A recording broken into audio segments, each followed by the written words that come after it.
Assalamualaikum warahmatullahi wabarakatuh. Selamat pagi semuanya. Perkenalkan, nama saya Putri Evani dengan nomor NIM 212340094 dari Program Studi Perpustakaan dan Ilmu Informasi.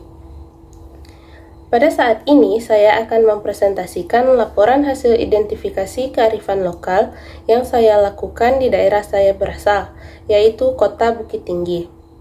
Dengan dosen pengampu Ibu Malta Nelisa, Esos M.Hum dari mata kuliah Dokumentasi Informasi Minangkabau.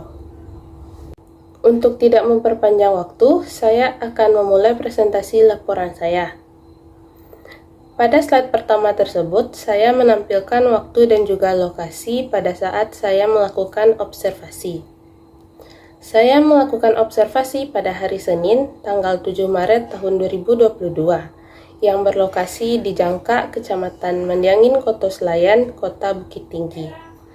Saya memilih lokasi ini dikarenakan saya mendapat kabar bahwa para ibu-ibu daerah tersebut melakukan sebuah kearifan lokal yang unik, yang membuat saya tertarik untuk melakukan observasi di daerah itu. Lalu untuk slide kedua, terdapat data dari informan yang saya wawancarai. Saya mewawancarai Ibu Yeni Tizar, P, yang merupakan seorang pensiunan yang berusia 61 tahun, beralamatkan di Jangka, Ipuh Mendiangin. Beliau berperan sebagai anggota dari ibu-ibu Bundo Kanduang daerah tersebut. Lalu pada slide ketiga merupakan hasil dari wawancara saya.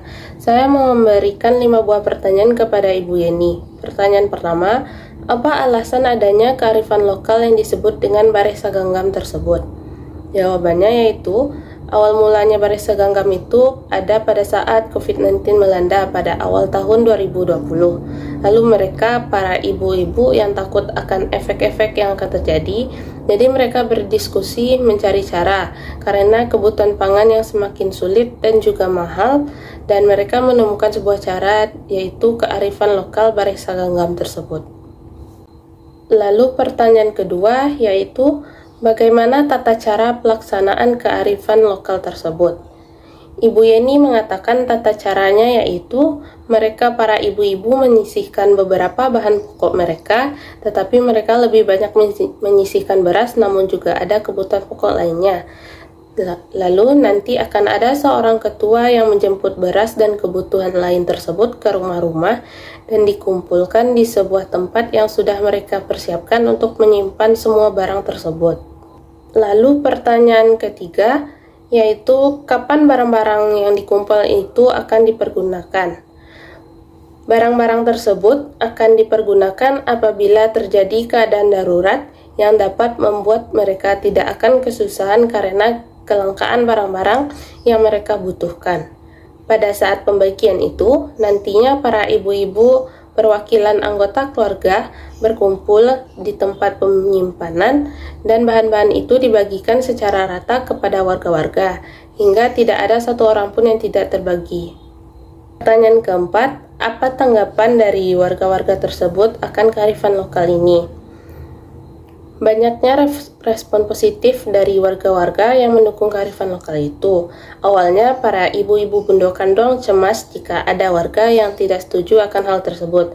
Tapi ternyata hal itu tidak benar. Para warga mendukung hal ini dan menyemarakkan hal tersebut.